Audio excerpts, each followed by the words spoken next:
الحمدللہ رب العالمین والصلاة والسلام علی رسولہ الکریم وعلی من تبعہم بإحسان الی یوم الدین اما بعد۔ پروگرام مسائل اور ان کا حل کے ساتھ ایک بار پھر آپ کی خدمت میں حاضر ہوں۔ آج ہمارے اس علاقے کے اندر نیٹ ورک کے پرابلم کی وجہ سے مسلسل 9 بجے سے کوشش کی جا رہی تھی، مگر اب شاید کچھ نیٹ ورک بحال ہوا ہے۔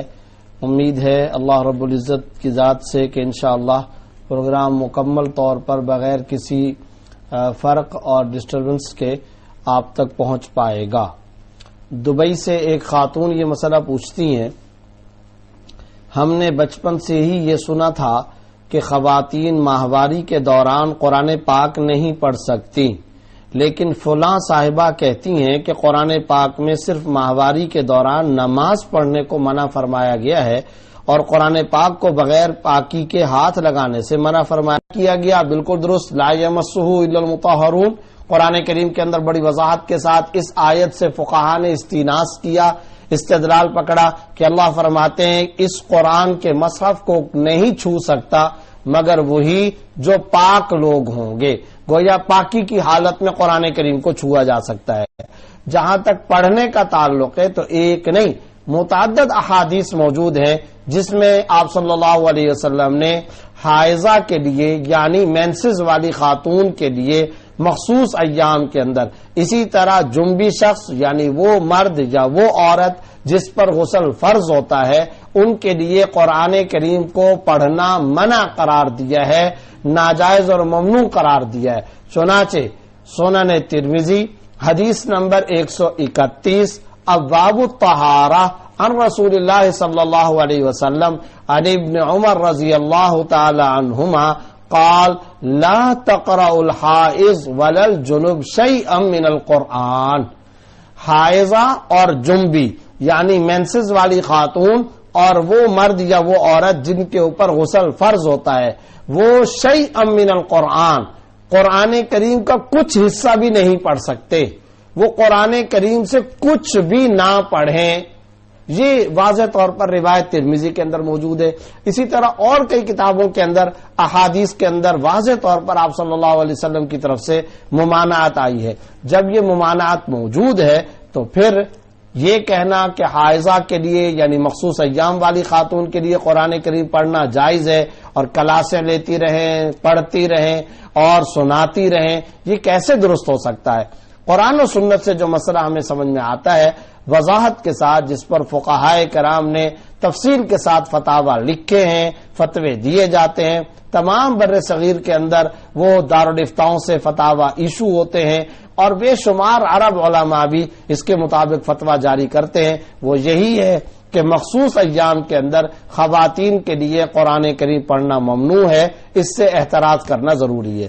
باقی جن صاحبہ کے بارے میں انہوں نے کہا ہے نام لیے بغیر میں صرف اتنی بات ذکر کرنا چاہتا ہوں کہ انہوں نے متعدد شرعی مسائل کے اندر، کئی سارے فقہی شرعی مسائل کے اندر جمہور امت یعنی علماء کی جو میجورٹی ہے، علماء کی جو اکثریت ہے، اس سے انہوں نے ایک الگ راہ اختیار کی ہے، اور امت مسلمہ کے وہ علماء جو معتدل اور مثبت مزاج رکھنے والے ہیں ان علماء نے بھی ان صاحبہ کی مختلف فقہی مسائل کے اندر تردید کی ہے اور ان کی رائے کو مسترد کیا ہے۔ تو اس لیے گزارش یہی ہے کہ جو جمہور علماء، فقہاء، مفتیان کرام کا فتویٰ ہے وہ یہی کہ ان مخصوص ایام کے اندر خواتین کے لیے قرآن کی تلاوت ممنوع ہے، لہذا اسی پر عمل کرنا ضروری ہے۔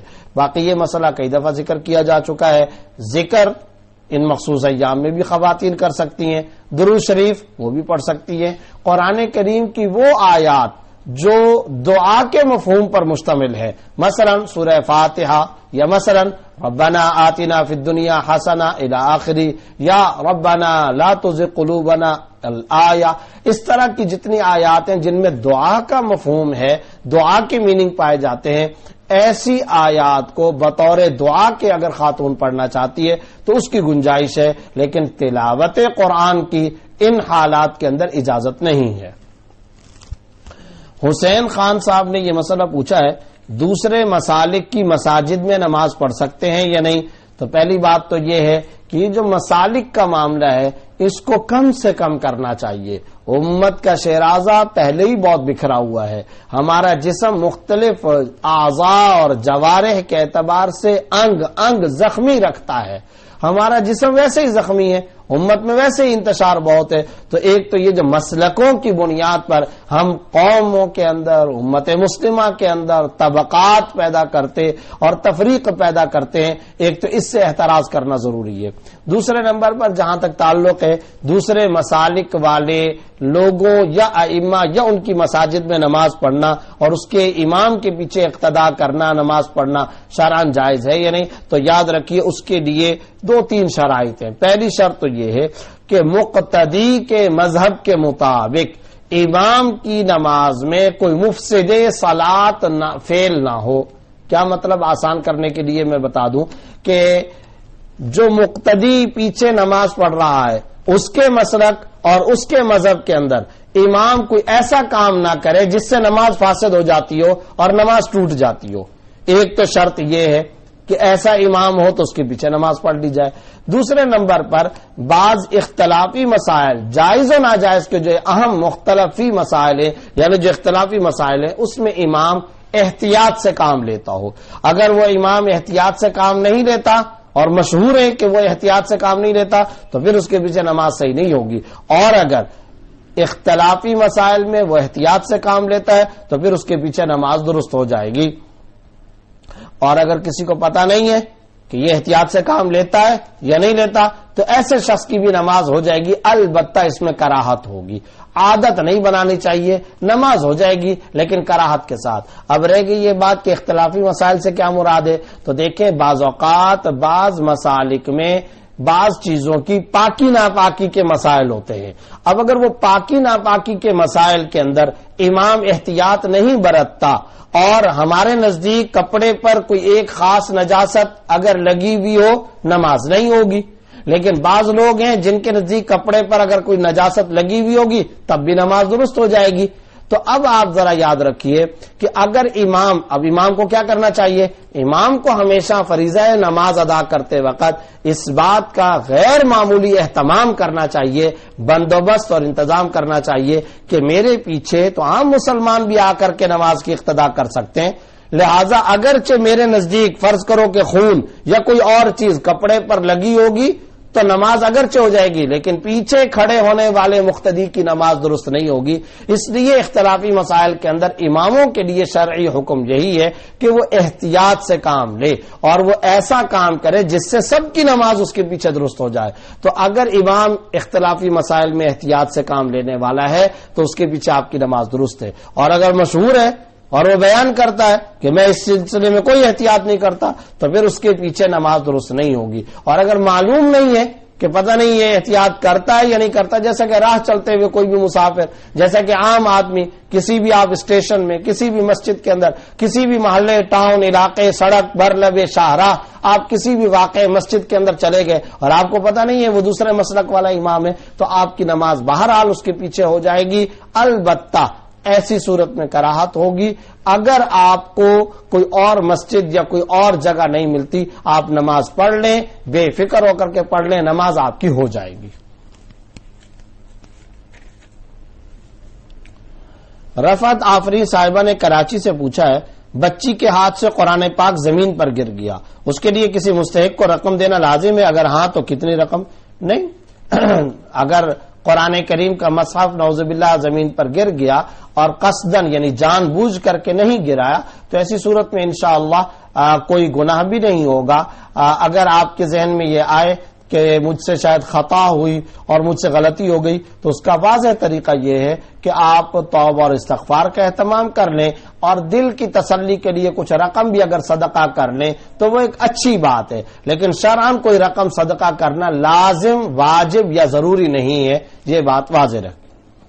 ندا اکبر صاحبہ نے پوچھا ہے, میں نے کسی سے قرض لیا تھا, جن سے قرض لیا تھا ان کا انتقال ہو گیا ہے اور میں وہ رقم ان کے گھر والوں کو چند وجوہات کی وجہ سے نہیں دے سکتی, تو کیا میں وہ رقم صدقہ کر سکتی ہوں؟ کیا اس کا ثواب ان کو ملے گا؟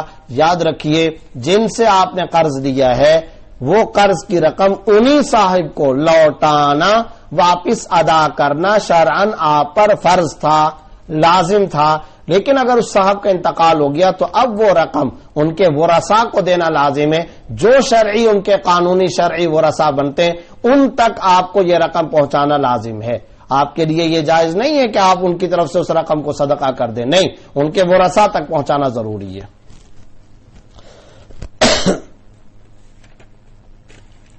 ایک خاتون نے پوچھا ہے، میرے شوہر ایک پرائیویٹ کمپنی میں نوکری کرتے ہیں، ہماری فیملی بڑی ہے، گزارا مشکل ہے، تو میرے شوہر نے نیٹ کا کام شروع کیا ہے، ان کے پاس زیادہ تر جو یوزر ہیں وہ کالج اور یونیورسٹی کے طلبہ ہیں، ان کو نوٹس بنانے ہوتے ہیں اور بعض لوگوں کو بیرون ملک آن لائن بات کرنی ہوتی ہے، تو کیا یہ کام جائز ہے؟ بعض لوگ کہتے ہیں کہ یہ کام جائز نہیں ہے اور میں بیمار رہتی ہوں اور بچے بھی آپ رہنمائی فرمائیں جو ہمارے حق میں بہتر ہو۔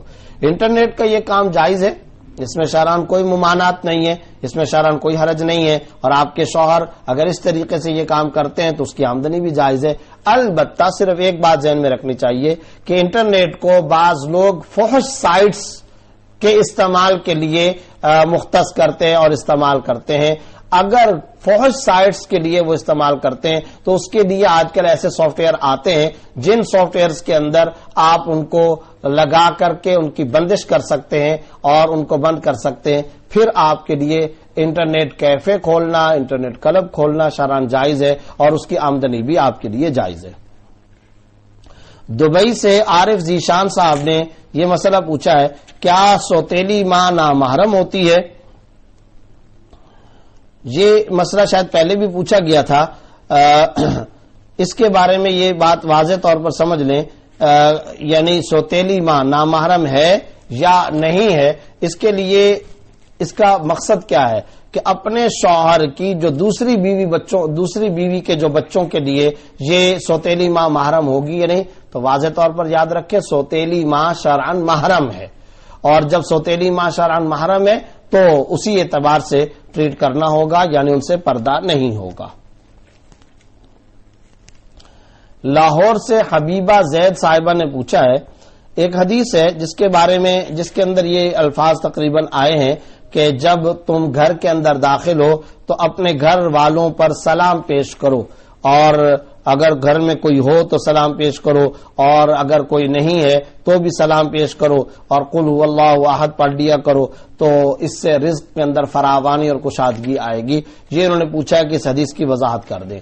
دیکھیں اس طریقے سے جو آپ نے بات لکھی ہے ایسی حدیث تو کوئی نظر سے نہیں گزری، البتہ یاد رکھیں کہ شعب الایمان کے اندر ایک حدیث ہے اور اس میں رسول اللہ صلی اللہ علیہ وسلم نے حضرت انس رضی اللہ تعالیٰ عنہ کو خطاب کر کے فرمایا، یا انس اذا دخلت بیتک فسلم علی اہلک یکثر خیر بیتک، جب تم اپنے گھر کے اندر داخل ہو تو اپنے گھر والوں کو سلام کیا کرو، اور اس سے تمہارے گھر کی خیر میں، تمہارے گھر کی برکت میں اضافہ ہوگا۔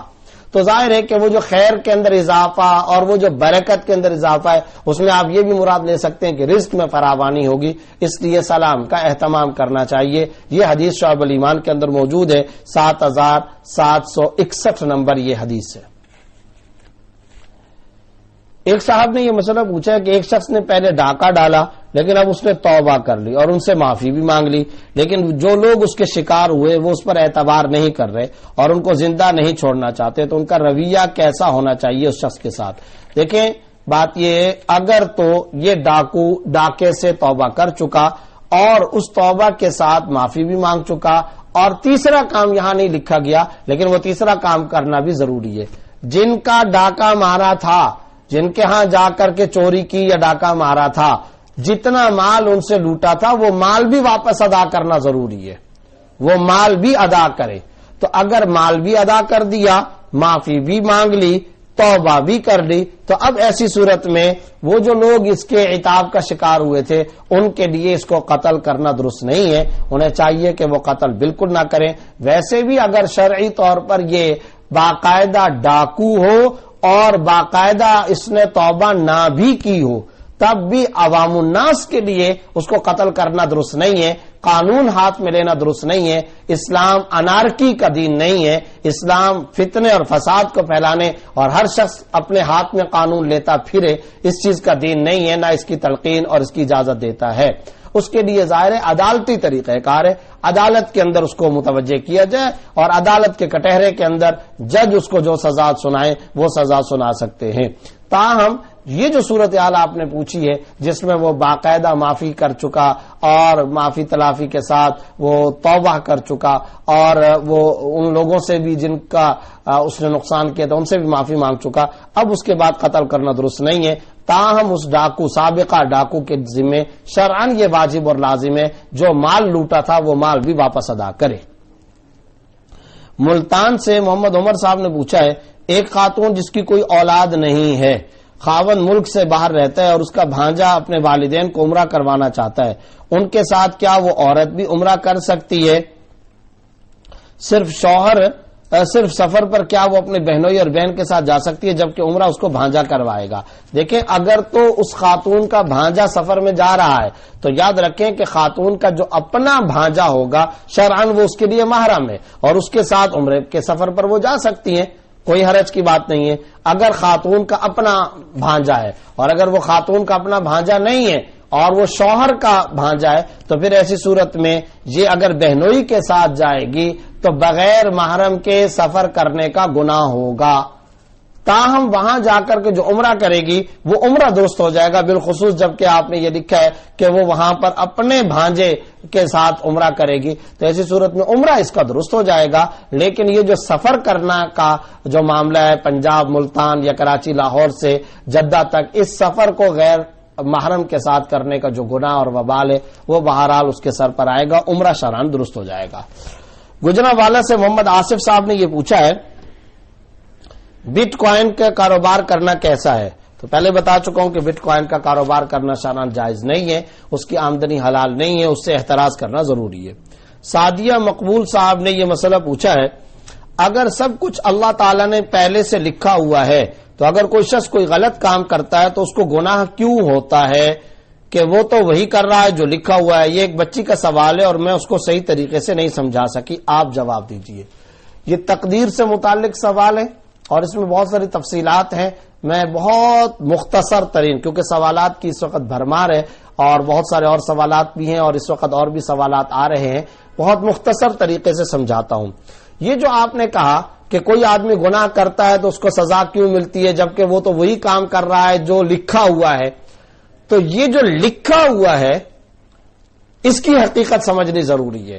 ہم لوگ یہ سمجھتے ہیں کہ لکھا ہوا ہونے کا مطلب یہ ہے کہ شاید تقدیر میں اللہ کی طرف سے اللہ نے اس کو اس کام پر مجبور کیا ہے، تو یاد رکھیں اللہ نے مجبور نہیں کیا، مجبور اس کو بالکل نہیں کیا گیا، جبر نہیں ہے، کرتا وہ اپنے اختیار سے ہے۔ لکھے ہونے کا مطلب صرف اتنا ہے کہ اللہ کے علم میں ہے کہ یہ آدمی یہ کام کرے گا، یہ اللہ کے علم میں ہے، لیکن اللہ نے مجبور نہیں کیا۔ اس کی مثال، ایک شخص ہے وہ امام مسجد کے پاس جاتا ہے اور اس کو کہتا ہے میرا بیٹا بہت زیادہ نافرمان ہے، گالیاں بکتا ہے، ہر وقت لوگوں کے ساتھ بد اخلاقی سے پیش آتا ہے اور ہر وقت لوگوں کے ساتھ بد سلوکی کرتا ہے۔ یہ وہ امام صاحب کو کہتا ہوا راستے میں جا رہا ہے اور امام صاحب کو کہتا ہے کہ آپ آئیے ذرا اس کو آ کر کے سمجھائیں، اور راستے میں وہ یہ کہتا ہے کہ امام صاحب یہ اتنا بیٹا میرا خراب ہو چکا ہے، آپ جیسے ہی گھر کے اندر قدم رکھیں گے تو یہ گالیاں دے گا۔ یہ راستے میں باپ امام صاحب کو بتا رہا ہے۔ اچھا، اب امام صاحب کیا کام کرتے ہیں؟ اس کی باتیں سنتے ہوئے جا رہے ہیں، تو باپ نے پہلے سے امام صاحب کو کیا بتایا کہ آپ گھر میں قدم رکھو گے تو یہ گالیاں دے گا؟ یہ پہلے سے کس نے بتا دیا؟ باپ نے، گویا باپ کے علم میں ہے۔ اب یہی یہ بات اور یہ نقطہ سمجھیے گا کہ باپ کے علم میں ہے۔ اب جیسے ہی والد اس گھر کے اندر قدم رکھتا ہے تو قدم رکھتے ہی اس کا بیٹا گالیاں دینا شروع کر دیتا ہے، تو سوال یہ پیدا ہوتا ہے کہ کیا یہ جو گالیاں دے رہا ہے تو اس کو باپ نے مجبور کیا ہے کہ تم گالیاں دو؟ کیا باپ نے کہا ہے کہ تم گالی دو؟ کیا باپ نے اس کو سکھایا ہے کہ تم گالی دو؟ کیا باپ نے اس کے اوپر جبر کیا تھا؟ اب یہاں پر بھی تو آپ کہہ سکتے ہو کہ بیٹے کا کوئی جرم نہیں ہونا چاہیے اس لیے کہ باپ کو پہلے سے پتا تھا۔ تو بھائی باپ کو پتا تھا لیکن باپ نے مجبور نہیں کیا تھا، اور باپ کی چاہت بھی یہ نہیں ہے کہ یہ گالی دے، بس اسی طریقے سے یہ سمجھ لیجئے کہ جو آدمی زنا کرتا ہے، ڈاکہ مارتا ہے، چوری کرتا ہے، قتل کرتا ہے، کبیرہ گناہ کا ارتکاب کرتا ہے، کوئی بھی غلط کام کرتا ہے، اللہ کے علم میں ہے، لیکن اللہ نے مجبور نہیں کیا، جیسا کہ باپ نے اس بیٹے کو مجبور نہیں کیا تھا کہ تم گالی دو، نمبر 1۔ نمبر 2، اللہ نے ایک تو اس کو مجبور نہیں کیا تھا بندے کو، دوسرے نمبر پر اللہ کی چاہت بھی یہ نہیں ہے، جیسا کہ باپ کی چاہت یہ نہیں تھی کہ بیٹا گالیاں دے۔ تو جس طرح باپ کی چاہت یہ نہیں تھی کہ بیٹا گالی دے، اسی طرح اللہ کی چاہت نہیں کہ بندہ گناہ کا کام کرے۔ اسی طریقے سے جس طرح باپ نے مجبور نہیں کیا، اللہ نے مجبور نہیں کیا کہ یہ بندہ یہ کام کرے۔ تو اللہ کے علم میں ہے۔ عام طور پر لوگ اسی سے دھوکہ کھا جاتے ہیں۔ کیا کہا جاتا ہے؟ ہر چیز تقدیر میں لکھی ہوئی ہے، اللہ کے ہاں لکھا ہوا ہے، اللہ کے ہاں لوح محفوظ کے اندر کتاب میں لکھا ہوا ہے۔ بالکل صحیح ہے، اس پر ایمان لانا ضروری ہے، لیکن اس کا مطلب کیا ہے کہ کیا اللہ نے اس بندے کو گناہ پہ مجبور کر کے رکھا ہے؟ نہیں، لکھا ہونے کا مطلب صرف اتنا ہے کہ اللہ کے علم میں ہے۔ باقی یہ گناہ اپنے اختیار سے کرتا ہے، گناہ اپنی چاہت، تمنا، قلبی آرزو اور اپنے ہاتھوں اپنے پیروں سے کرتا ہے، اور جب اپنے اختیار سے گناہ کرتا ہے تو اب اس کو اس کے اوپر سزا بھی ملے گی۔ اور ایک اور بات بھی سمجھ لیجئے، آپ نے پوچھا کہ سزا کیوں ملتی ہے، ذرا یہ بتائیے، ایک آدمی کسی کو قتل کر دے اور قتل کرنے کے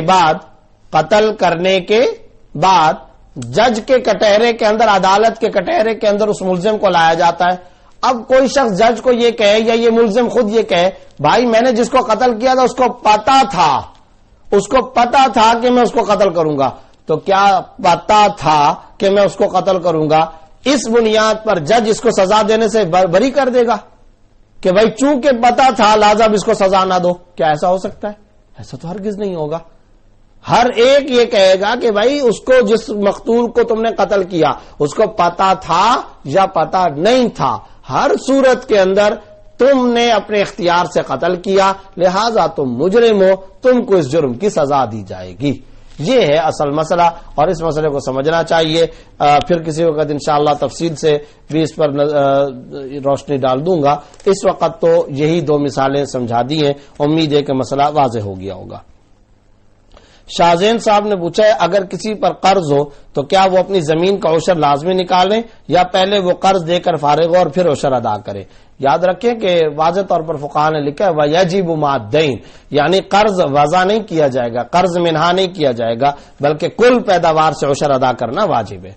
یاسمین صاحبہ نے جدہ سے پوچھا ہے، اگر کوئی سفر پر جا رہا ہو تو وہ نمازیں کیسے پڑھے؟ مثلا 3-4 بجے کی فلائٹ ہو تو وہ فجر کی نماز کیسے پڑھے؟ اور اگر فجر میں آنکھ نہ کھلے تو کب تک پڑھ سکتے ہیں؟ دیکھیں، یہ ہے جہاز کے اندر نماز پڑھنے کا مسئلہ۔ تو یاد رکھیے، اگر ٹائم ایسا ہو کہ فجر کا وقت شروع ہو چکا، چاہے اذان نہ ہوئی ہو اور چاہے ابھی تک مساجد میں نماز نہ ہوئی ہو، اگر نماز کا وقت داخل ہو چکا تو پھر آپ جہاز پر سوار ہونے سے پہلے نماز پڑھ لیں۔ اور اگر جہاز کی اتنی مختصر فلائٹ ہے کہ آپ جہاں اتریں گے تو وہاں پر فجر کا ٹائم باقی ہوگا، تو یہ بھی کر سکتے ہیں کہ آپ ابھی نہ پڑھیں، جہاز میں نہ پڑھیں، جب اتریں ٹائم باقی ہے تو آپ نماز پڑھ لیں۔ اور اگر یہ دونوں صورتیں ممکن نہیں ہیں تو جہاز کے اندر بھی آپ نماز ادا کر سکتے ہیں، لیکن شرط یہ ہے کہ فرض نماز کھڑے ہوئے بغیر ادا نہیں کی جا سکتی۔ تو اگر جہاز میں آپ کو موقع اور جگہ ملتی ہے جس میں آپ کھڑے ہو کر کے نماز ادا کر سکیں تو آپ جہاز میں نماز ادا کریں، آپ کی نماز درست طور پر ادا ہو جائے گی۔ لیکن اگر جہاز کے اندر آپ کو کھڑے ہو کر نماز ادا کرنے کی جگہ نہیں ملتی تو پھر ایسی صورت میں آپ بعد میں اس نماز کی قضا کریں۔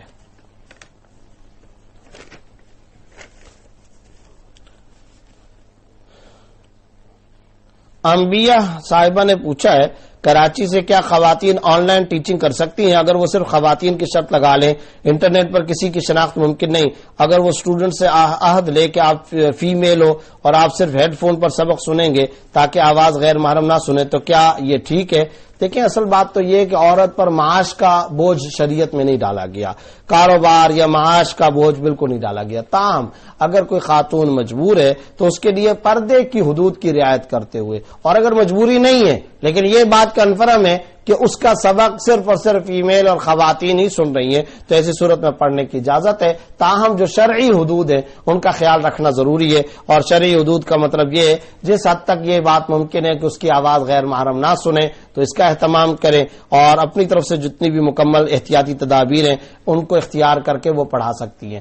احتیاطی تدابیر اختیار کرنے کے باوجود اگر کوئی غیر محرم سن لیتا ہے تو پھر یہ گناہ اس کے اوپر ہوگا، اس خاتون پر نہیں ہوگا۔ اس خاتون کے لیے ان شرائط کے ساتھ پڑھانا بہرحال جائز ہے۔ عبد الحمید طارق صاحب نے پوچھا کیا فجر اور عصر کے بعد کوئی قضا نماز پڑھ سکتے ہیں؟ جی ہاں، قضا نماز فجر اور عصر کے بعد پڑھی جا سکتی ہے۔ فرحانہ آصف صاحبہ نے کیلیفورنیا سے پوچھا ہے NIT کا خریدنا اور اس پر منافع لینا کیسا ہے؟ اگر کسی نے 18-20 سال پہلے خریدے ہوں جس وقت صحیح تھے، اب منع کرتے ہیں، ہم ملک سے باہر رہتے ہیں اور اس کی فائلز دوست کے پاس ہے، اس کو فروخت کرنے کے لیے خود جانا ضروری ہے، جبکہ ہم ابھی نہیں جا سکتے تو کیا کریں؟ دیکھیں NIT یونٹ ابھی تو خریدنا اور اس پر نفع لینا شرعاً جائز نہیں، جو آپ کی اصل رقم ہے بس وہ آپ لے سکتے ہیں، باقی رقم جو ہوگی اسے بلا نیت ثواب صدقہ کرنا لازم ہے۔ ثنا انصاری صاحبہ نے کراچی سے پوچھا ہے اگر کوئی عورت پریگننسی کے دوران سورہ محمد پڑھتی رہی ہو اور اس کا لڑکا ہو جائے تو کیا اس کے نام کے ساتھ محمد لگانا ضروری ہے یا کوئی بھی نام رکھ سکتے ہیں؟ نہیں، محمد لگانا کوئی ضروری نہیں ہے، کوئی بھی نام رکھ سکتے ہیں، شرعاً آپ کے لیے کوئی بھی نام رکھنا جائز ہے۔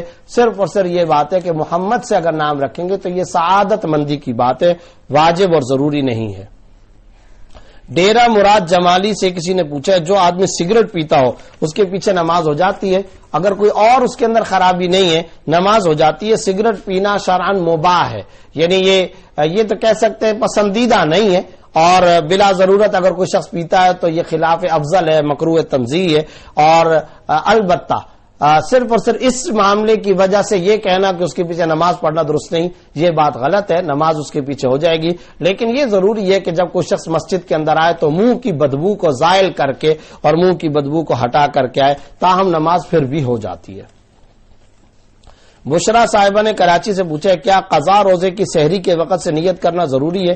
دیکھیں، قضا رمضان کے اگر روزے قضا کر رہے ہیں، یعنی رمضان کا کوئی روزہ تھا جس کی قضا کر رہے ہیں، تو پھر یاد رکھیں غروب آفتاب یعنی آج کے دن غروب آفتاب سورج کے غروب ہونے سے لے کر اگلے دن صبح صادق کے طلوع ہونے تک نیت کر لینا ضروری ہے۔ لیکن اگر آپ نے غروب آفتاب سے لے کر صبح صادق تک کسی بھی ٹائم پر نیت نہیں کی اور صبح صادق طلوع ہونے کے بعد اگر آپ رمضان کے قضا روزے کی نیت کریں گے تو ایسی صورت میں وہ نیت شرعاً معتبر نہیں ہوگی، وہ روزہ رمضان کے قضا کے طور پر شرعاً درست نہیں ہوگا۔ البتہ یاد رکھیں کہ نیت کے لیے انہوں نے پوچھا ہے کیا زبان سے نیت کرنا ضروری ہے؟ نہیں، صرف اور صرف دل میں نیت کر لینا کافی ہے۔ زبان سے جو نیت کی جاتی ہے وہ تو صرف اور صرف نیت کے ارادے کے استحضار کے لیے ہوتی ہے کہ ذہن اس طرف حاضر ہو جائے۔ انہوں نے پوچھا ہے فرض غسل کرتے ہوئے اگر کسی جگہ پر صابن نہ لگائیں زخم کی وجہ سے صرف پانی بہاویں تو غسل ہو جائے گا یا صابن لگانا ضروری ہے؟ صابن لگانا غسل کے لیے شرعاً کوئی ضروری نہیں ہے، صرف پانی بہا دینا کافی ہے۔ عباس علی صاحب نے مانسیرا سے پوچھا ہے کیا پاکستان میں رائج نظام جمہوریت اسلامی تعلیمات کے مطابق ہے، حلال ہے یا حرام ہے؟ دیکھیں، یہ ایک بڑا تفصیل طلب سوال ہے اور اس میں بہت ساری تفصیلات ہیں۔ پاکستان کے اندر جو جمہوریت رائج ہے وہ مکمل طور پر مغربی جمہوریت نہیں ہے، پہلے تو یہ بات ذہن کے اندر رکھیں، کیونکہ مغربی جمہوریت کا اور ویسٹرن ڈیموکریسی کا جو تصور ہے وہ تو یہ ہے کہ عوام حکومت کے اندر اصل کی حیثیت رکھتے ہیں، عوام کی حیثیت اصل ہوگی اور عوام حقیقت میں حکمران ہوں گے، جبکہ پاکستان کے اندر واضح طور پر دستور اور آئین کے اندر یہ بات موجود ہے کہ پاکستان میں اصل حکمرانی اللہ کی ہے اور اللہ کا حکم چلے گا، قرآن و سنت سپریم ہے اور قرآن و سنت کے خلاف کوئی آرڈر اور کوئی قانون نہیں بن سکتا۔ یہ میں یہ کہہ رہا ہوں کہ یہ دستور کا حصہ ہے، اور یاد رکھیے پاکستان کا دستور انتہائی اعلیٰ ہے، شاندار اسلامی دستور ہے، آئین انتہائی شاندار ہے، پوری دنیا کے کسی اسلامی ملک کا آئین اور دستور اس طرح کا نہیں ہے، لیکن بعد میں جو ترمیمات ہوتی ہیں ان ترمیموں کے اندر بعض چیزیں خلاف شریعت بھی ہیں۔ جہاں تک جمہوریت کا تعلق ہے تو یہ بات ذہن کے اندر رکھنی چاہیے کہ پاکستان کے اندر جمہوریت مکمل طور پر مغربی جمہوریت نہیں ہے، اس میں کچھ چیزیں ایسی ہیں جو یقینی طور پر شرعی اعتبار سے ناجائز ہیں اور ان کی اصلاح کی کوشش قانونی طور پہ کرتے رہنا چاہیے، مسلسل کرنا چاہیے۔ مثال کے طور پر یہ جو طریقہ ہے کہ جس کے اندر ایک شیخ الحدیث کا اور ایک عام نشئی آدمی کا ووٹ دونوں کا برابر ہے، ایک انتہائی اعلیٰ تعلیم یافتہ ڈاکٹر، پائلٹ، وکیل، انجینئر، اور ایک ایسا آدمی کہ جس کا جو نشے کے اندر مبتلا ہے، جس کی بات کا بھی کوئی عام طور پر گلی محلے کے اندر کوئی اثر اور اعتبار نہیں کیا جاتا، اور جمہوریت کے اندر ان دونوں کی رائے کو اکول قرار دے دیا جائے تو ظاہر ہے کہ یہ خلاف شریعت تصور ہے۔ تو بعض چیزیں اس کے اندر اگرچہ خلاف شریعت ہیں لیکن قانونی طریقے سے ان کی اصلاح کی کوشش کرتے رہنا چاہیے، تاہم یہ ذہن میں رکھنا چاہیے کہ مکمل طور پر جو یہاں جمہوریت نافذ ہے اس کو غیر اسلامی یا غیر شرعی یا خلاف سنت یا خلاف قرآن و حدیث نہیں کہا جا سکتا، خاص طور پر ان دستور کی آئینی شقوں کی موجودگی میں جن کا میں نے حوالہ دیا ہے، جس سے پتہ چلتا ہے کہ یہاں مکمل طور پر مغربی جمہوریت کا راج اور نفاذ نہیں ہے۔ دلشاد صاحب نے انڈیا سے پوچھا ہے بھارت میں 3 طلاق پر جو بحث چل رہی ہے کہ بہت سے مسلم ممالک میں 3 طلاق پر پابندی ہے اور پاکستان کا بھی حوالہ دیا جاتا ہے، اس کی کیا حقیقت اور کس نوعیت کی پابندی ہے؟ یہ تو میرے علم میں نہیں کہ پابندی کی کیا تفصیلات یا وہ کیا اس سے مراد لے رہے ہیں، البتہ یہ بات ذہن میں رکھنی چاہیے کہ ایک وقت میں 3 طلاق دینے سے متعلق 2 پہلو الگ الگ ہیں۔ ایک پہلو تو یہ ہے کہ ایک وقت میں 3 طلاق دینا شرعاً ممنوع ہے، ناجائز ہے، گناہ ہے، اور ایک وقت میں 3 طلاق دینے کے معاملے پر پابندی لگانی چاہیے۔ اگر کوئی دے تو عدالت اس کو تعزیری جرم قرار دے کر سزا بھی دے سکتی ہے۔ ایک طرف تو یہ پہلو ہے، دوسری طرف یہ ہے کہ اس کا کوئی شخص یہ مطلب نہ لے کہ ایک وقت میں 3 طلاق دینے سے 3 طلاقیں واقع نہیں ہوتی ہیں۔ طلاقیں واقع ہو جاتی ہیں، نکاح ختم ہو جاتا ہے، بیوی شوہر پر حرام ہو جاتی ہے، پھر رجوع نہیں ہو سکتا، بغیر شرعی حلالے کے دوبارہ آپس میں نکاح بھی نہیں ہو سکتا۔ 3 طلاقیں بیک وقت دینا گناہ ہے، لیکن اگر کوئی دے گا تو 3 طلاقیں واقع ہو جائیں گی۔ طلاق کے معاملے میں یہ 2 پہلو سامنے رکھنا ضروری ہے۔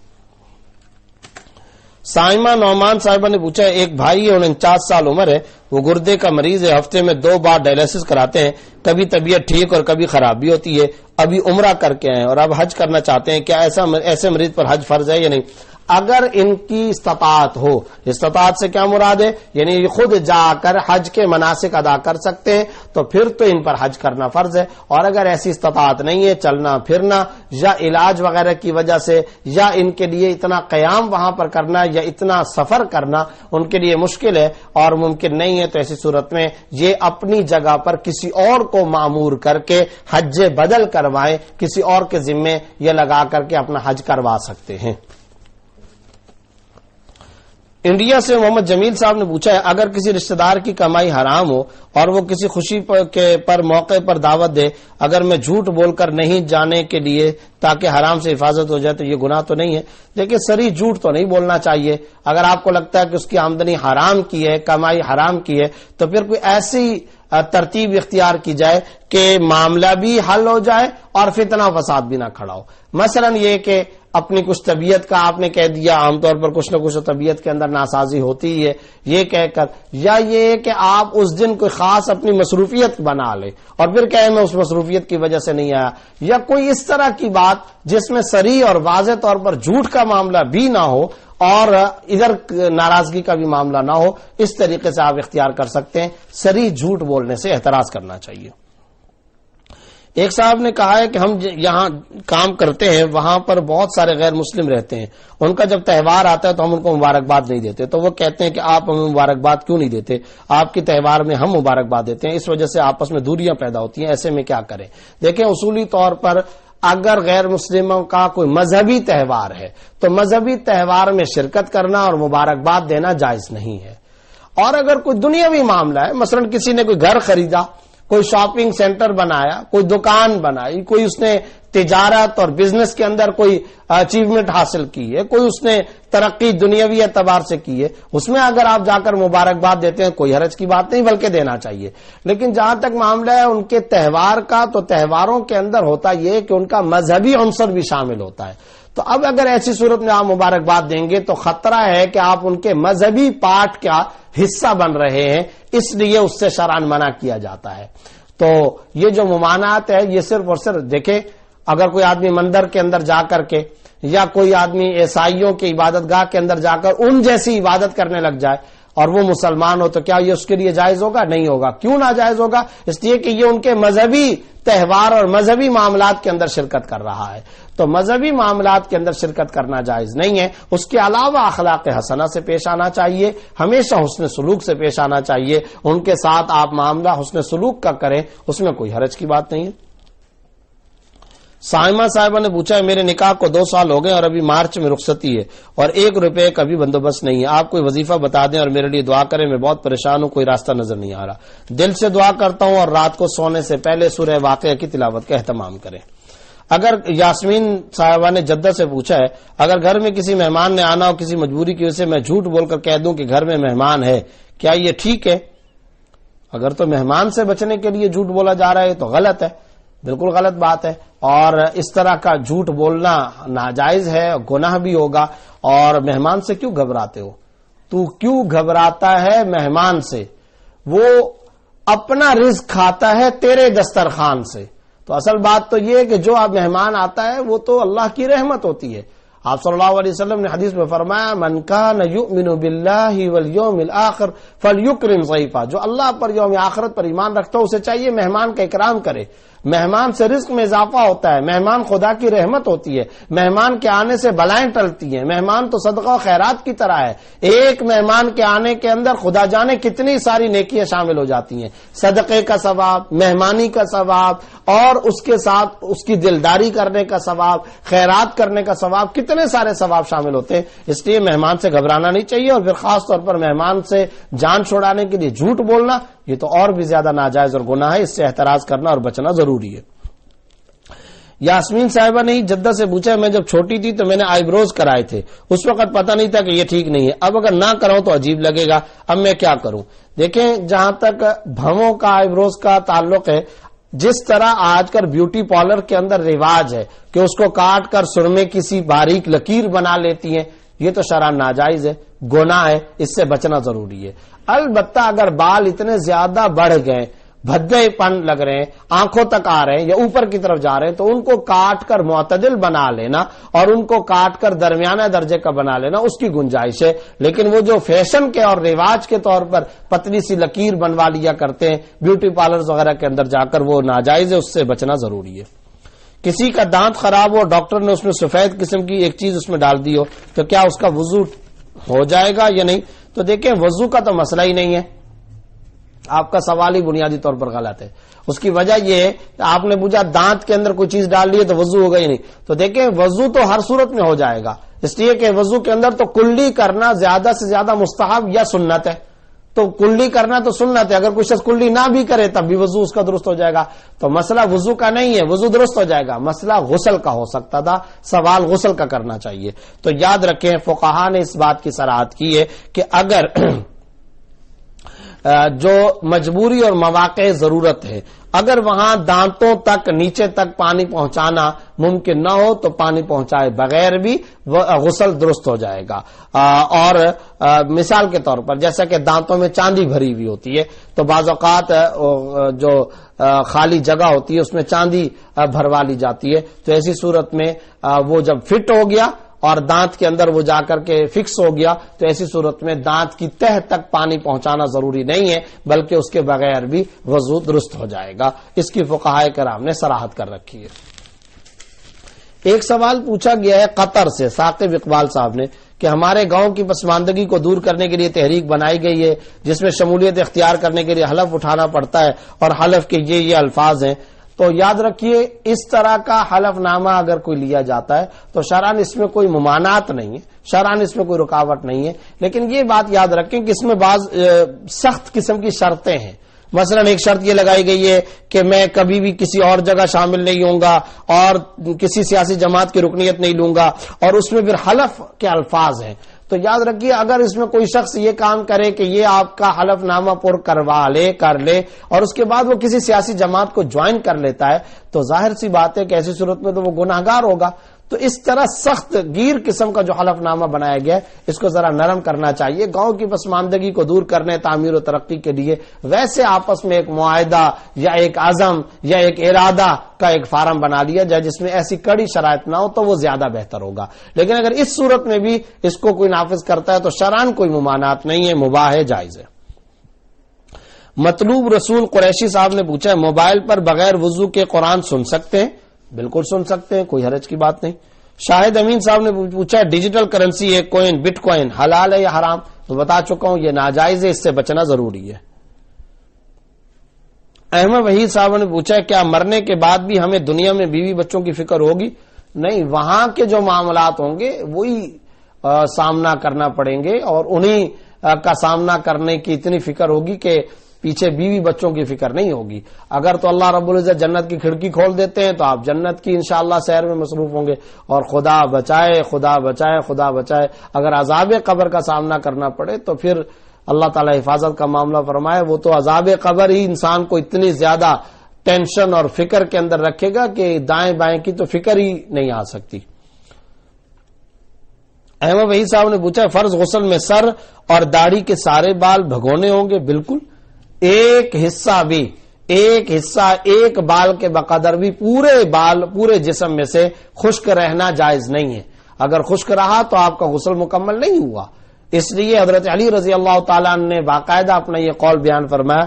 میں نے جب آپ صلی اللہ علیہ وسلم سے یہ سنا کہ ایک موضع شعر یعنی بال کے بقدر بھی کوئی جگہ خشک نہیں رہنی چاہیے تو اس کے بعد سے میں مستقل طور پر گنج کا اہتمام کرتا ہوں، مستقل طور پر سر کو منڈوانے کا اہتمام، سر کے بالوں کو منڈوانے کا اہتمام کرتا ہوں. تو یہ دراصل ان پر غلبہ تھا اس بات کا کہ کسی خشک رہنے والی جگہ کی بنیاد پر میرے فرض غسل کے اندر فرق نہ پیدا ہو جائے.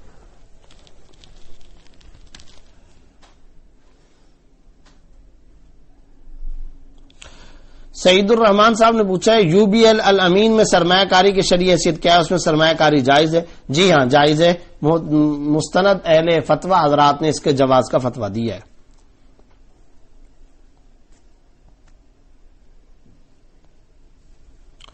واصف اقبال صاحب نے شارجہ سے پوچھا ہے میرے دوست نے پاکستان سے آتے ہوئے ایئرپورٹ پہ وزن زیادہ ہونے کی وجہ سے کاؤنٹر پہ رشوت دے کر اپنا سامان پاس کرایا. ابھی فکر ہے کہ غلط کام کیا تو اب کیا کریں؟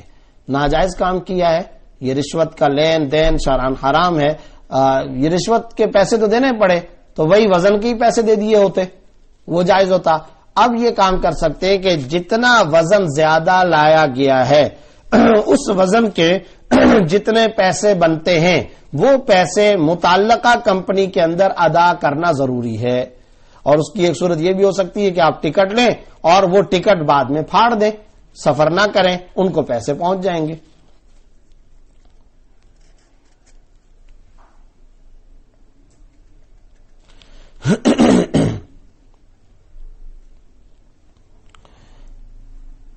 سید الرحمان صاحب نے شارجہ سے پوچھا فنڈ میں سرمایہ کاری کی شرعی حیثیت کیا ہے؟ کیا اس میں سرمایہ کاری جائز ہے؟ آپ نے فنڈ کا نام نہیں لکھا کہ کون سا فنڈ، اس کی وضاحت کریں پھر کچھ بتایا جا سکتا ہے. مشتاق احمد صاحب نے مکہ مکرمہ سے یہ پوچھا ہے ہماری ماں کو انتقال ہوئے تقریباً 2 سال ہو گئے، ابھی تک اس کے ذمے قرض ہیں تو کیا اس کا گناہ ہم بھائی کے اوپر ہوگا؟ میں نے تو سنا ہے کہ جب تک کسی کا قرض ادا نہیں کیا جائے تب تک میت کا سوال و جواب نہیں ہوتا. تو آپ تفصیل سے بتائیں. دیکھیں میت کو اس کا عذاب دیا جاتا ہے کہ اگر وہ اپنی زندگی کے اندر کسی کے حق کو ادا نہیں کر کے آیا تو اگر قرض ہے تو سب سے پہلے تو آپ اپنی والدہ کے ترکے سے وہ قرض ادا کریں. یہ پہلا شرعی مسئلہ ہے. کفن دفن کے اخراجات کے بعد، اور اگر آپ کے والد زندہ تھے تو پھر کفن دفن کے اخراجات ان کے اوپر تھے، اس کے فوراً بعد ان کے تمام ترکے سے سب سے پہلے قرض ادا کیا جائے گا. تو قرض ادا کرے. اور اگر ترکہ ان کے چھوڑی ہوئی میراث اور جائیداد اتنی نہیں بنتی کہ ان کا قرض ادا ہو سکے تو پھر بیٹوں کے ذمے شرعاً فرض اور واجب تو نہیں ہے کہ وہ اس کا قرض ادا کریں، لیکن اگر وہ ماں کی خدمت کے طور پر اور ماں کو آخرت کے سوال و جواب سے بچانے کے لیے اپنی طرف سے ادا کرتے ہیں تو یہ اولاد کی بہت بڑی سعادت مندی کی بات ہے. یہ اولاد کے لیے خوشبختی کی بات ہے کہ انہوں نے اپنی ماں کے جانے کے بعد بھی ماں کی خدمت کا فریضہ ادا کیا. اس سے زیادہ سعادت مندی کی کیا بات ہو سکتی ہے؟ احمد وحید صاحب نے پوچھا اگر کبیرہ گناہ سے توبہ کر لیو تو پھر آخرت میں پوچھ گچھ تو نہیں ہوگی؟ نہیں، جب توبہ ہو گئی تو اللہ رب العزت معاف فرمائیں گے. البتہ توبہ کی شرائط ہے، جو کچھ کیا اس کے اوپر ندامت، آئندہ نہ کرنے کا عزم، ابھی زمانہ حال میں اس گناہ کو ترک کر دیں. ان 3 شرائط کے ساتھ آپ توبہ کریں گی تو یقین رکھیں کہ اللہ رب العزت نے آپ کے گناہ کو معاف کر دیا ہے. مرحبا صاحبہ نے پوچھا اگر بچے کا پیٹ کے اندر ٹیسٹ کریں، اس کو لا علاج بیماری ہو جیسے بلڈ کینسر، تو وہ حمل ضائع کر سکتے ہیں؟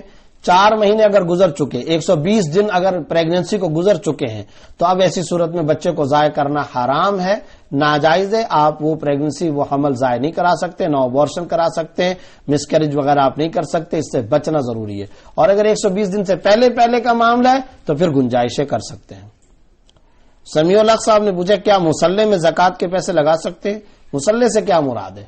2 باتیں اس میں. ایک تو یہ کہ مصلے سے مراد جا نماز، تو اگر جا نماز زکوٰۃ کے پیسوں کی خریدی ہے تو پھر وہ جا نماز کسی مستحق زکوٰۃ کو دینا ضروری ہے.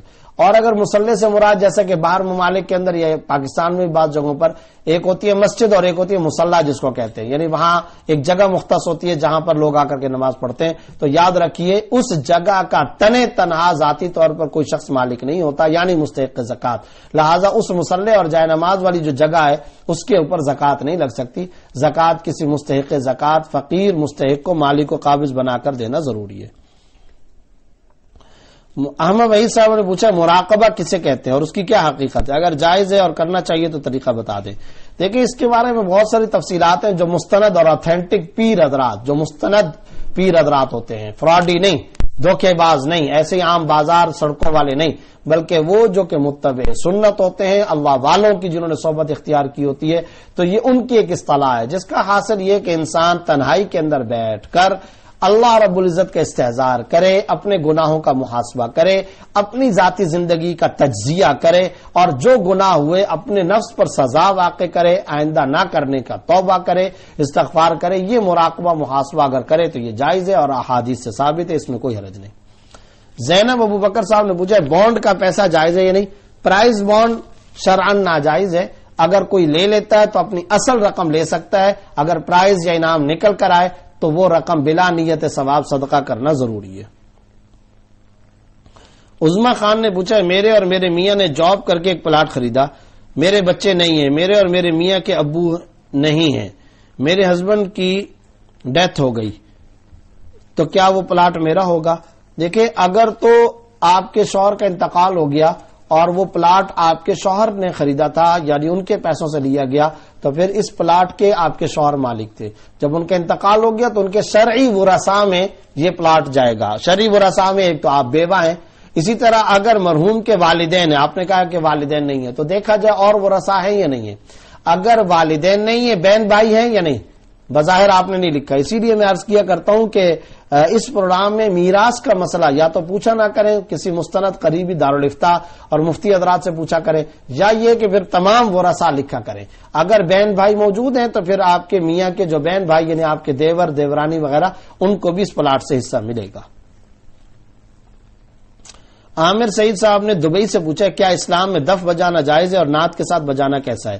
دیکھیں دف بجانے کی شرعاً اگرچہ گنجائش ہے، لیکن اس دف کی شرائط ہیں. آج کل دف کے نام پر یہ جو ڈھول بجایا جاتا ہے یہ جائز نہیں ہے، بالخصوص نعت کے ساتھ جو کیا جاتا ہے یہ درست نہیں. وہ جو دف بجایا گیا اس کے بارے میں کئی ساری شرائطیں جو تھانوی رحمۃ اللہ امداد الفتاوی میں لکھی ہیں. مثلا وہ چمڑے کا ہو، بلا ساز کے قانون کے ایسے پیٹ دیا جائے، یہ شرط ہے. چھوٹے بچے اس کو بجائیں اور اس کو بجانے کے لیے بالغ لڑکیاں یا خواتین نہ ہوں اور مخلوط مجلس نہ ہو وغیرہ، اس طرح کی بہت ساری شرائط ہیں. ان شرائط کا عام طور پر آج کل لحاظ نہیں رکھا جاتا. اگر ان شرائط کا لحاظ رکھا جائے تو دف کی گنجائش ہے، ورنہ نہیں.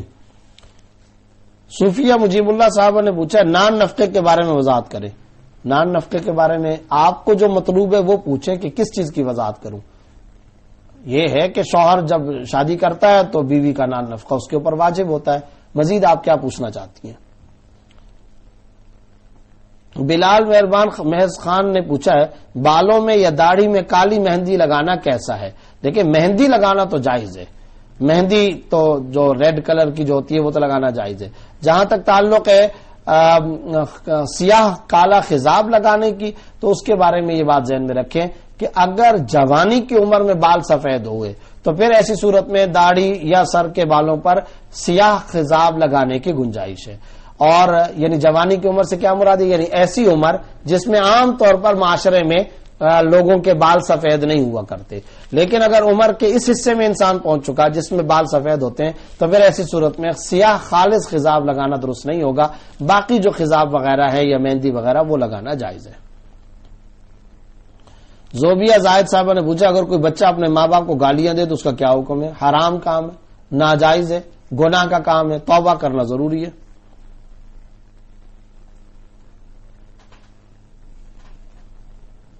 مسجد میں جو فقراء آتے ہیں، احمد وحید صاحب نے پوچھا ان کو صدقہ دینا جائز ہے اور ثواب ملے گا اگرچہ وہ پروفیشنل ہو؟ اگر آپ کو یقین ہے یا غالب گمان ہے یہ پروفیشنل ہے اور ان کا مشغلہ ہی یہی ہے، کام ہی یہی ہے، تو ان کو صدقہ خیرات نہیں دینا چاہیے، اس کے مقابلے میں ان کو دیا جائے جو باقاعدہ مستحق ہوتے ہیں، ان کو دینا ضروری ہے۔ عمر فاروق صاحب نے پوچھا سید فیملی کو زکوٰۃ نہیں دی جاتی، لیکن اگر وہ اس حال کو پہنچ جائے اور کوئی روزگار کا ذریعہ نہ ہو تو زکوٰۃ اور صدقات سے مدد کی جا سکتی ہے؟ نہیں، سید کو زکوٰۃ نہیں دے سکتے، البتہ سید کو زکوٰۃ کے علاوہ سے ان کی مدد کرنی چاہیے، عطیہ سے، گفٹ سے، تحفے سے۔ سہیل صاحب نے کشمیر سے پوچھا کیا موزے پہن کر مسح کر سکتے ہیں؟ تو موزے سے کیا مراد ہے؟ اگر نائلون کے یا کپڑے کے موزے ہیں تو ان پر تو مسح کرنا جائز نہیں ہے، اور اگر چمڑے کے لیدر کے ہوں تو وہ تو جائز ہے، لیکن کپڑے کے اور نائلون وغیرہ کے جو موزے ہیں ان پر عام حالات میں مسح کرنا جائز نہیں۔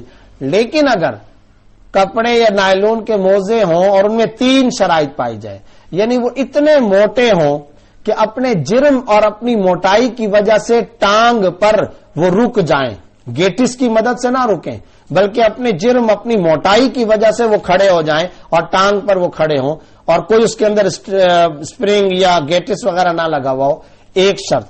دوسری شرط یہ کہ وہ موٹے اتنے ہوں ان میں اگر پانی ڈالیں تو پانی اندر تک نہ جائے۔ تیسری شرط یہ کہ 2-3 کلومیٹر تک اگر پیدل انسان اس میں چلے تو وہ پھٹے نہیں۔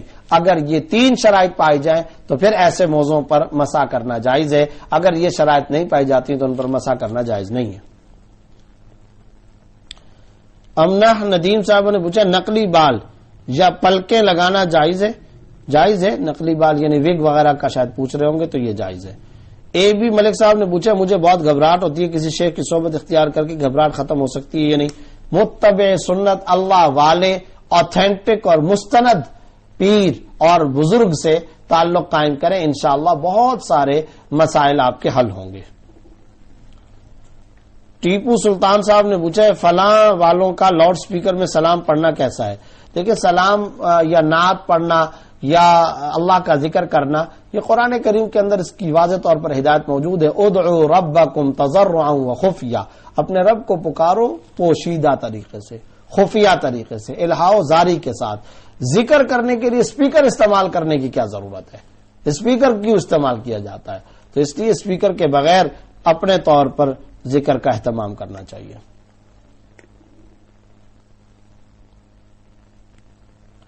مشتاق احمد صاحب نے نیپال سے پوچھا میری بیٹی کا نام کل جسریما ہے اور لڑکے کا نام اصحاب ہے، تو کیا یہ نام صحیح ہے یا غلط ہے؟ یا تو شاید لکھا صحیح نہیں گیا، اور اگر یہی نام ہے تو دونوں نام غلط ہے، کوئی اور نام رکھیں۔ یہ بھی آج کل فیشن چل چکا ہے کہ انٹیک یونیک قسم کے اور کوئی انوکھے اور منفرد قسم کے نام ہو، چاہے ان کا معنی صحیح ہوتا ہو یا نہ ہو۔ پتہ نہیں کیا ایک خواہ مخواہ کا فیشن چل چکا۔ اب وہ لڑکیوں کا نام زوہا، اب یہ کیا نام ہے زوہا؟ What is the meaning زوہا؟ کیا مطلب ہے؟ اسی طرح قل جسریما، یہ کیا چیز ہے؟ بالکل غلط، مبہم اور فضول اور مجہول قسم کے 1,24,000 صحابہ کرام گزرے اور اتنی ہی بڑی تعداد انبیاء کرام کی ہے۔ آپ نے کبھی ان کے نام پڑھے؟ کتنے حسین، کتنے خوبصورت، کتنے پیارے اور کیسے کیسے نام ہیں۔ بعض ایسے نام ہیں آپ زبان سے نام لیں محسوس ہوتا ہے کہ منہ میں کسی نے شکر اور چینی اور شہد ڈال دی ہو، ایسے حسین اور پیارے نام ہیں۔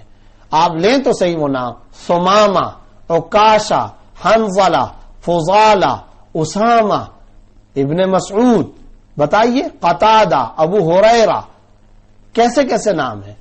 بچیوں کے ناموں کے اندر زنیرہ، عائشہ، آپ چلتے چلے جائیں، حضرات صحابیات کے نام، حضرات ازواج مطہرات کے نام، اور کیسے کیسے نام ہیں، کتنے پیارے پیارے نام ہیں۔ امامہ، یہ ایک آپ صلی اللہ علیہ وسلم کی نواسی صاحبہ ان کا نام ہے۔ حفصہ، آپ صلی اللہ علیہ وسلم کی اہلیہ محترمہ کا نام ہے۔ سلمہ، ام سلمہ۔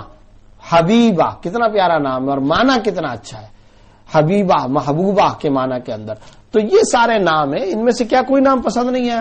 بچی کا نام ان میں سے کوئی نام رکھیں۔ اور اگر آپ نے صحابیہ کا نام نہیں رکھنا تو کم از کم ایسا نام تو رکھیں جس کا معنی درست ہو، جو کوئی نام تو بنتا ہو جس کا معنی تو درست ہو، وہ نام رکھیں، ٹھیک ہے، اس میں کوئی حرج کی بات نہیں۔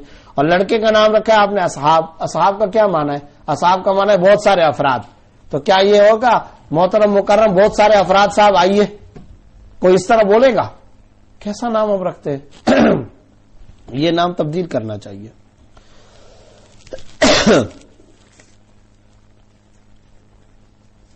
سید ابراہیم صاحب نے پوچھا وطر نماز کا صحیح طریقہ کیا ہے؟ 3 رکعت وطر 1 سلام کے ساتھ، جیسا کہ فقہ حنفی کے اندر بتایا گیا ہے۔ یہی آپ صلی اللہ علیہ وسلم کا طریقہ ہے جو آخری عمر کے اندر سے ثابت ہے، اسی کا اہتمام کرنا چاہیے۔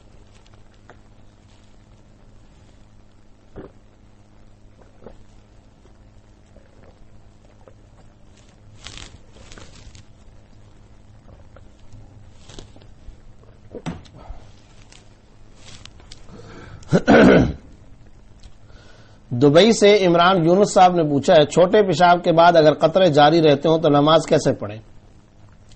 اگر تو کچھ دیر کے لیے قطرے آ جاتے ہیں اور اس کے بعد پھر یہ قطرے بند ہو جاتے ہیں تو ایسی صورت میں آپ شرعاً فقہی اعتبار سے معذور نہیں ہیں، اور جب شرعی معذور نہیں ہے تو شرعاً آپ پر واجب ہے کہ آپ کپڑے کے اس سامنے کے حصے کو دھوئیں، استنجا پاکی صفائی کے بعد آپ باقاعدہ وضو کر کے نماز ادا کریں۔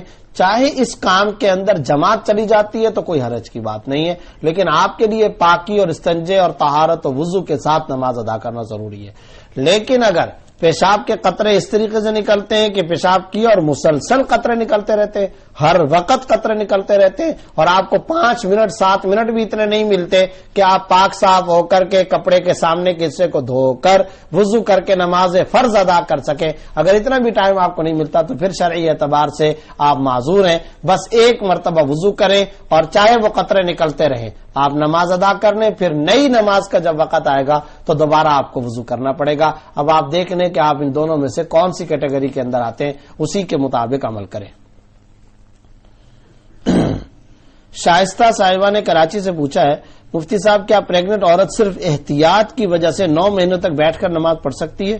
دیکھیں اگر تو کوئی مجبوری نہیں ہے، کوئی تکلیف نہیں ہے، کوئی بیماری نہیں ہے، کوئی ڈاکٹر نے اگر نہیں کہا تو پھر تو صرف اور صرف احتیاط کی وجہ سے 9 مہینے تک بیٹھ کر نماز پڑھنا یہ درست نہیں ہے۔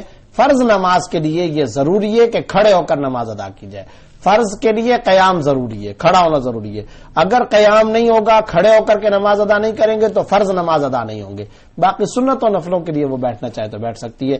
تاہم اگر پریگننسی کے دوران ایسی حالت ہو جائے کہ کھڑے ہو کر کے نماز پڑھنے میں مشکل ہو، تکلیف ہو، جیسے بعض خواتین کو چکر آتے ہیں، بعض کی شدید کمزوری ہوتی ہے، الٹیوں کا معاملہ ہوتا ہے، اگر ایسی کسی کی کنڈیشن ہے تو ایسی صورت میں اگر وہ بیٹھ کر پڑھتی ہے تو کوئی حرج نہیں۔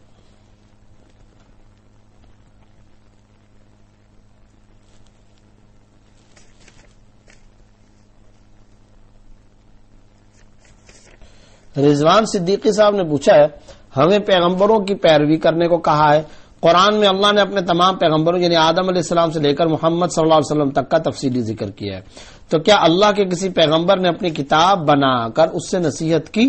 کیا اپنی کتاب سے تبلیغ کی؟ کیا اللہ کے کسی پیغمبر نے مدرسہ کھول کر اپنی بنائی ہوئی کتابوں سے تعلیم دی؟ کیا مطلب اس کا سمجھ میں نہیں آیا کہ یہ کہنا کیا چاہتے ہیں۔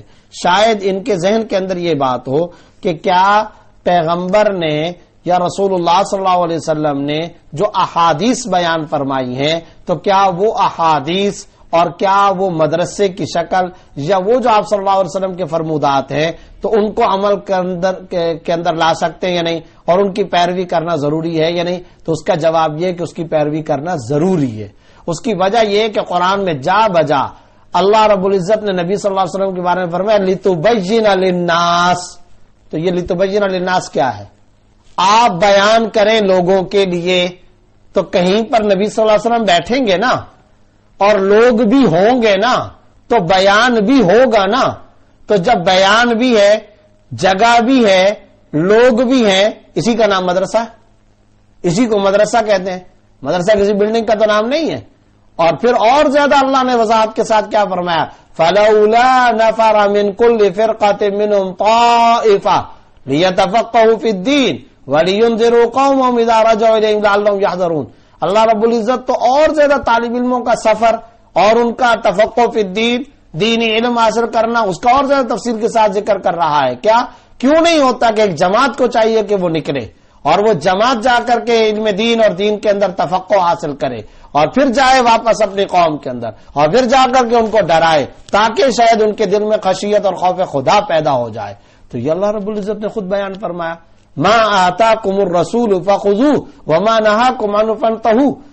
جو تم کو رسول دے اس کو لے لو اور جس سے منع کرے اسے رک جاؤ. تو کیا پیغمبر صلی اللہ علیہ وسلم نے یہ دینا ہے یا نہیں دینا؟ اور آپ صلی اللہ علیہ وسلم نے کیا یہ تعلیم دینی ہے یا نہیں؟ صفہ کیا تھا؟ یہ 80 صحابہ کرام کیا کرتے تھے؟ یہ بیر معونہ میں جو صحابہ کرام قرہ حضرات گئے تھے یہ کون تھے؟ یہ حضرت حذیفہ بن الیمان رضی اللہ تعالیٰ عنہ کی قیادت میں جو بھیجے گئے یہ کون تھے؟ یہ بخاری کی روایتوں میں مختلف قبائل کا چل چل کر نبی کے پاس آ کر کے گزارش کرنا کہ آپ کچھ صحابہ کرام کو بھیجو وہ آ کر ہمارے قبیلے میں قرآن کی تعلیم دے، یہ کیا ہے؟ تو یہ کیا مدرسہ نہیں تھا؟ کیا یہ تعلیم گاہیں نہیں تھی؟ کیا ان کے اندر صحابہ نے نہیں پڑھا؟ کیا صحابہ نے نبی سے نہیں پڑھا؟ کیا نبی نے حضرت انس رضی اللہ تعالیٰ عنہ کو قرآن کریم نہیں سنایا؟ ابی ابن کعب کے ساتھ قرآن کریم کا دور نہیں کیا؟ کیا بخاری کی روایت کے مطابق جبرائیل امین سے ہر رمضان میں قرآن کا دور نہیں کیا؟ تو یہ سب کچھ کیا ہے؟ اور کیا کئی آیات کے بارے میں احادیث میں نبی صلی اللہ علیہ وسلم سے صحابہ کرام نے سوالات نہیں کیے؟ کیا نبی نے ان کے جوابات نہیں دیے؟ تو کیا یہ سب کچھ سلسلہ مدرسہ نہیں کہلائے گا؟ تعلیم گاہ نہیں کہلائے گا؟ اس لیے ذہن کے اندر رکھیں کہ قرآن کریم اصول کی کتاب، اس قرآن کریم کی تشریح رسول اللہ صلی اللہ علیہ وسلم کا حق ہے. کسی مفتی، کسی امام، کسی صحابی، کسی مولوی صاحب، ان سب کا حق بعد میں ہے. سب سے پہلا حق قرآن کی تفسیر کا خود اللہ کو ہے، جس کو کہا جاتا ہے تفسیر کی قسم اول، تفسیر القرآن بالقرآن، قرآن کی تفسیر قرآن کے ساتھ. ان القرآن یفسر بعضہ بعضا، قرآن کریم خود اپنے بعض حصوں کی وضاحت دوسرے مقامات پر خود کرتا ہے. یہ تفسیر قرآن کا پہلا حصہ ہے. اور قرآن کریم کی تفسیر کا دوسرا حصہ تفسیر القرآن بالحدیث، قرآن کریم کی تفسیر حدیث کے ذریعے سے. اور اگر آپ حدیث کا رشتہ کاٹتے ہیں دوسرے لفظوں کے اندر، اس کا مطلب یہ ہوگا نماز سے، روزے سے، زکوٰۃ سے، حج سے، شاعر اسلام سے، فرائض و واجبات دین سے آپ رشتہ کاٹنا چاہ رہے ہیں. اس لیے کہ قرآن کریم کے اندر اگر آپ یہ سمجھتے حسبنا کتاب اللہ، ایک وقت میں تو یہ نعرہ لگایا گیا تھا، اس کا مطلب درست تھا. آج جو نعرہ لگایا جاتا ہے وہ کیا؟ ہمیں اللہ کی کتاب کافی ہے. تو اس کا مطلب کیا ہے؟ حدیث کی ضرورت نہیں ہے. نہیں ہے ضرورت تو ظہر کا طریقہ سکھا کر دکھا دو قرآن کریم میں ظہر کی نماز کا یہ پورا طریقہ کہیں قرآن میں بیان کیا گیا ہو. اوقات صلاۃ پورے کے پورے بتا دو، مغرب و فجر کا پورا طریقہ بتا دو، حج کے یہ سارے کے سارے طریقے پورے قرآن کریم کے اندر دکھا دو تمام جزیات کے ساتھ. تو آنا پڑے گا. یہ فرائض و واجبات نہیں کامل ہو سکتی، اس کا طریقہ نہیں آپ ایجاد کر سکتے جب تک کہ رسول اللہ صلی اللہ علیہ وسلم کی احادیث کو سامنے نہ رکھے. اس لیے دین میں احادیث حجت ہے، سنت حجت ہے، اور اس کو اختیار کرنا ضروری ہے. اپنے عقیدے کی اصلاح فرمائیے. شہریار خان صاحب نے پوچھا ہے وضو کے دوران داڑھی کے لیے کیا حکم ہے؟ مکمل دھو لیں یا پھر خلال کرنے؟ اگر داڑھی گھنی ہو تو ایسی صورت میں پوری کی پوری داڑھی کو دھونا اور پانی پہنچانا شرعاً کوئی ضروری نہیں ہے. بس آپ نے خلال کر لیا یا آپ نے چہرہ دھویا اور اسی میں جتنے بال داڑھی کے دھل گئے بس وہ کافی وافی ہے. ثاقب صاحب نے دبئی سے پوچھا الفلاح بینک میں چیف کیشیئر کی جاب جائز ہے یا نہیں؟ اگر تو غیر اسلامی بینک ہے، غیر یعنی سودی بینک ہے، کنونشنل بینک ہے تو وہاں پر یہ ملازمت جائز نہیں ہے.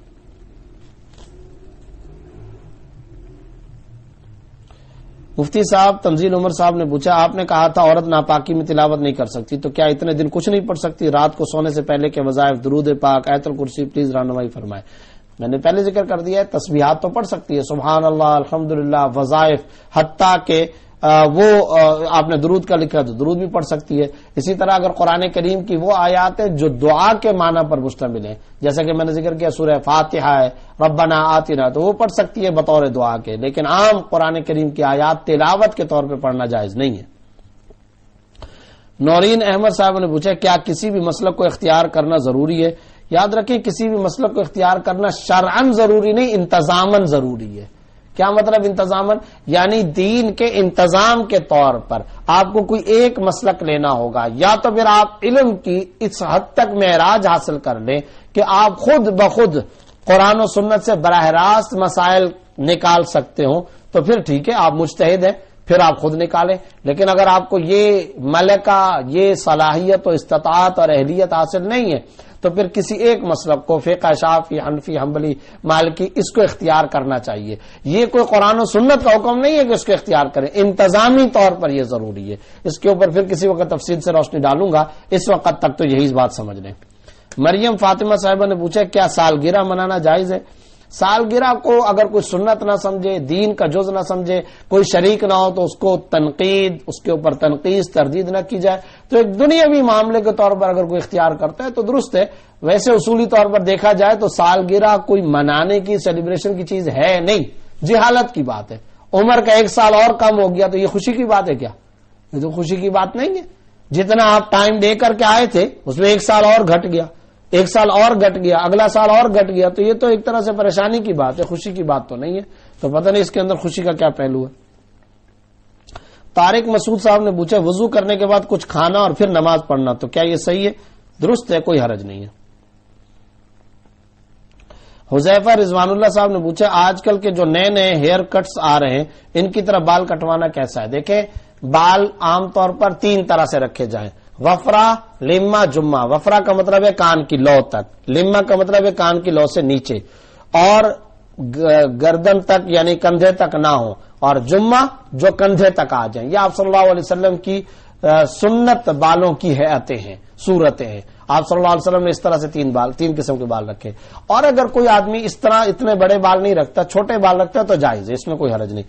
لیکن اگر وہ کٹواتا ہے تو پھر سارے سر کے بال برابر کٹوانے چاہیے، سارے سر کے بال برابر کٹوانے چاہیے۔ یہ طریقہ درست نہیں کہ کسی طرف سے تو بہت زیادہ کٹوایا اور کسی طرف سے بالوں کو چھوڑ دیا، یہ طریقہ درست نہیں ہے، اس سے بچنا چاہیے۔ نوید مسعود صاحب نے سعودی عرب سے پوچھا نائی کی نوکری حلال ہے یا حرام؟ اگر وہ داڑھی کاٹتا ہو تو پھر تو اس کی آمدنی جو اس کے بقدر اس کے مقابلے میں آ رہی ہے وہ ناجائز ہے، اور اس کے علاوہ اگر وہ بال وغیرہ کاٹتا ہے، جائز کام کرتا ہے تو درست ہے۔ اختر علی صاحب نے پوچھا بالوں میں پینٹ لگانا کیسا ہے؟ یعنی شاید خضاب کا ہی پوچھ رہے ہوں گے، تو یہ مسئلہ میں پہلے بتا چکا ہوں، آپ ذرا دوبارہ سن لیجئے۔ وسیم خان صاحب نے پوچھا دل میں شک ہے کہ پیشاب کے داغ لگے ہوں تو کیا کرنا چاہیے؟ صرف شک ہو، اس سے کچھ نہیں ہوتا، شک سے وضو نہیں ٹوٹتا۔ الیقین لا یزول بالشک۔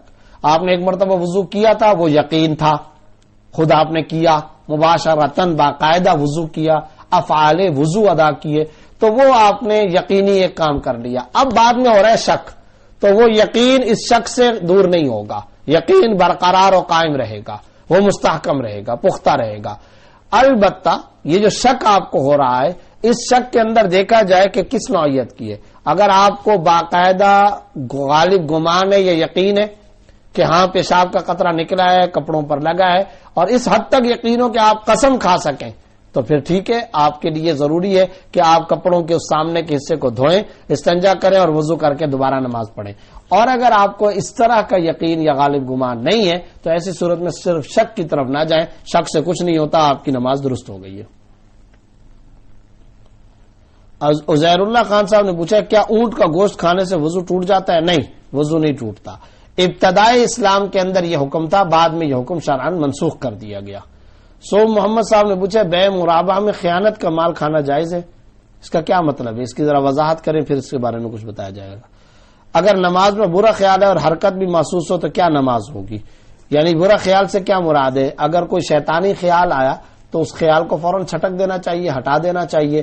وہ خیال کے آنے سے نماز کے اندر کوئی خرابی نہیں آئے گی، نماز آپ کی شرعاً درست ہو گئی۔ آج کے پروگرام میں انہی سوالات کے جوابات پر اکتفا کرتا ہوں. انشاءاللہ اگلی نشست میں آپ کے دیگر سوالات اور ان کے جوابات کے ساتھ دوبارہ حاضر ہوں گا. تب تک کے لیے اجازت. السلام علیکم ورحمۃ اللہ وبرکاتہ.